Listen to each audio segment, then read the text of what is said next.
non-judgmental, especially if you go into the community to work. Let me give you an experience I had last year, today. When I was working with the National AIDS Directorate, we went to a part of the island and we were giving out condom. And there was this, he told me he was 85 years old. And I passed him and I did not give him condom and he looked at me and so what you mean? So I did what? So he wanted his condom. So the thing about it is, I learned my lesson there, not to be judgmental. Just do what you have to do. Now, I want to start to look at the Millennium Goals. You might wonder why. Under the Millennium Goals, HIV is one of the facets under the Millennium Goals, the 8 Millennium Goals. And the Millennium Goals came into effect because of sustainable development. And if we're talking sustainable development, HIV cannot be part of it. Gender-based violence cannot be part of it. If the gender issues are not addressed, we will never address the 7 other Millennium Goals. So we must look at the gender issues. Something about me, I'm in Toastmaster International, and I did 10 speeches, and every one of them I did, not conscious of it, was about gender-based violence or HIV and AIDS. So every time I stand to speak, I hope it's not gender-based violence again or HIV and AIDS. That is to tell you the passion I have for it. The thing about HIV and AIDS, I get that passion because my uncle, one of my favorite uncles, died from HIV and AIDS in the early days when people did not know about HIV and AIDS. For less, being conscious of the gender-based violence. So that catch me. Now I want to stay a little bit on the gender-based violence. What do we mean by gender-based violence? I want to read a note for you.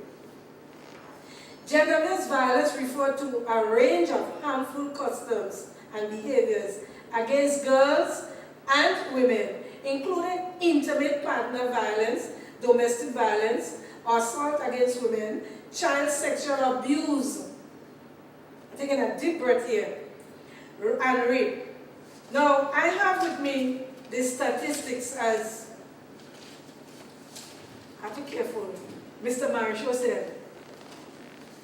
And I want every person to give me your email address so I could email that statistics to you.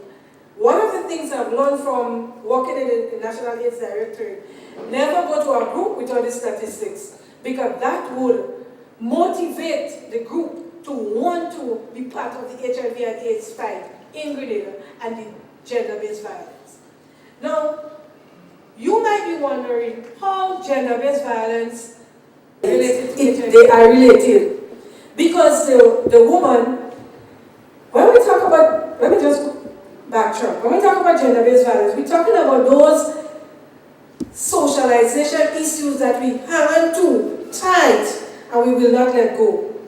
We're talking about men thinking about a woman as his property, for example. Even intimate partner, we're talking about marriage. That's my property. So she has to do as I say. And that's where the gender-based violence comes in. Women cannot negotiate safe sex. Because as a speaker before me mentioned, before the woman would say, use a condom, because the woman knows that the man is running around. And like some of us parents, mothers who are here, we say, I let go me cock, hold your hand. These are some of the things we hold on to. Now, before the woman would say, I want to use a condom, the man would question one time, she honey me, as we say. You know, he gets suspicious. Or even she might get a cough in the mouth, you know, one cough, some that. We also have the physical violence. We have the emotional violence against women, and these are gender-based violence. We have also the economic violence. If you don't give me sex, you won't have. And another part of that economic violence is where you have the women making a child for a man, and to get maintenance, we break up, right? And to get maintenance for the child, I must have sex with you. These are gender-based violence. Because if you have to mind your child, mind your child. Why do I have to have sex with you? And these are some of the reasons, some of the issues where gender-based violence comes with HIV and AIDS. Because when she has to go to have sex with him, as some women do because they need the money, he not thinking about wearing a condom. In some cases, she cannot say use a condom, even if she knows that he has multiple partners. The other thing I want to look at, if I don't say anything, is the persons who are married. I am married, and I don't have to use condoms, so we have to look at those people too. And these are a set of women that are coming up with HIV and AIDS. The nurses here could tell you that. Now, yes, you are married, and you know that your partner is moving with other people, so you have to protect yourself, but you cannot protect yourself because you might get some lash.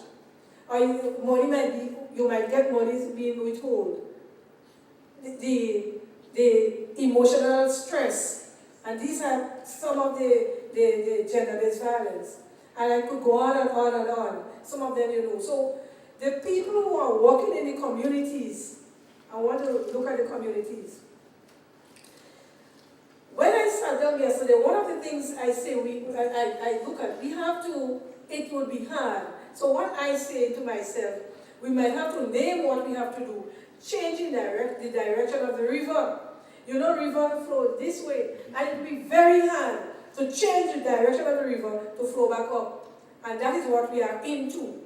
And that program should seek to reverse the vulnerability of women and girls, right, to violation through positive engagement of cultural and structures, at the same time promoting the principle of gender equality within communities.